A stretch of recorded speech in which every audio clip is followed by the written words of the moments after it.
Hey y'all, so today I'll be showing you how you can make this 40-ounce hot chocolate snow globe. I'll be going over how I fill the snow globe up, make drips, apply the UV-DTF, and then I'll also be showing my new 40-ounce whipped cream topper mold. It's newly made, releasing today exclusively on my website. And I'll also be using my chocolate bar mold and my marshmallow molds, which you can also find on my website too.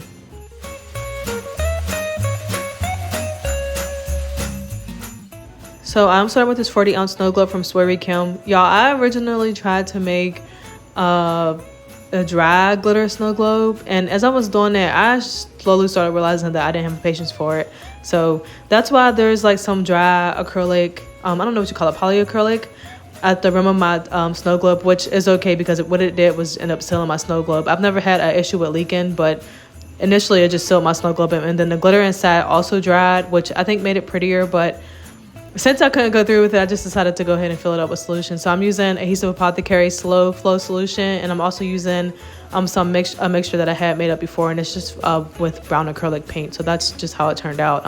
I do think that it went really good for making up, like having to go a different direction, but I really do love the glitter. But at some point I want to try a dry glitter snow globe. Just it wasn't today. So after I filled it up as much as I could, I'm applying a UV-DTF, and this design is from Cerra Shop Create. I have a link below. I had the design custom printed, and there's various websites you can get stuff custom printed, but you want to make sure that you slowly take it off just so you don't tear anything. But before we go any further, make sure that you like and subscribe. More to come.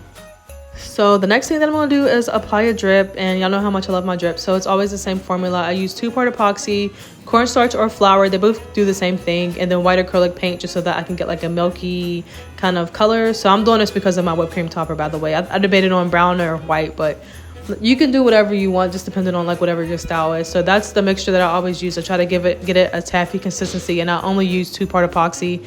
Right now I'm using MNG epoxy supply epoxy right now, and this is their fast set actually.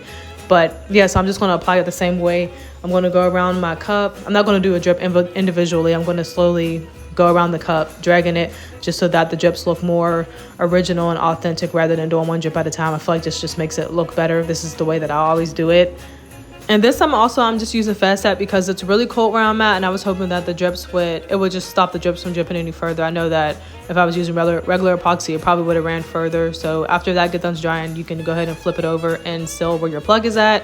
I'm also using this acrylic tumbler bottle from Kirah's Krafty Korner. I'll have a link below also, and it's custom. So not only does it have my logo and it's customized, but it also has care instructions on the bottom. So if you're looking for stuff to decorate the bottom of your cup with, but also care instructions, this is perfect because, you know, can't nobody ever say that they don't know how to take care of their cup because it's right on the bottom. So that's how that turned out. I also have silver ones too, so you can find those on her website. She has different kinds. And then this is my new 40-ounce whipped cream mold. So I have 2 other sizes, but this is the biggest one yet. So it's releasing today. It's newly made, and I really love how big it is. I've been waiting to do this, and I know it's a bigger mold, but I promise you it's not heavy at all. So that's how it fits on a 40-ounce. It fits perfectly. And then here's the 2 other sizes. So as you can see, the size difference is really different. There's one smaller that's perfect for 12 to 20 ounces, one that's perfect for 20 to 30 ounces, and the bigger one is obviously for 40-ounce cups. And then with this tumbler, I also want to use my chocolate bar and chocolate chip mold. So you can see that I already have those made up. I have a bunch of stuff made up already because, you know, they're my mold. So I'm going to make sure that I have everything made up and on hand because I know that I love doing food. And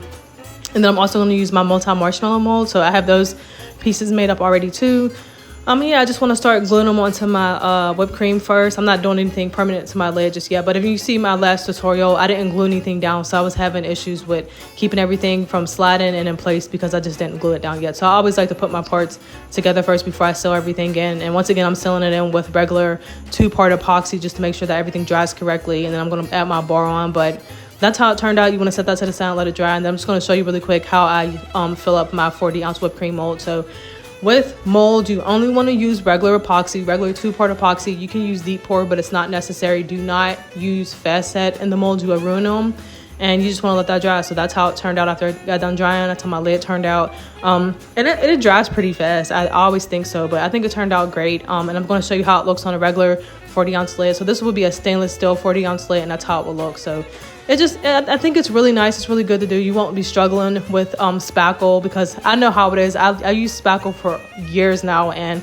I've never really had any issues, but sometimes the spackle will be too dry or too wet, and it's just a hassle sometimes. So sometimes it's just easier just to be able to pour something really quick and then have it done and made up already. That way you don't have to struggle. But make sure you check out my new 40-ounce whipped cream mold. Make sure to check out my other molds. My website will be closing temporarily for the holiday break, Wednesday, December 10th. So nothing will be available again until after the holiday season. But I hope everyone loved this tutorial. I hope you try it out, and thank you for watching.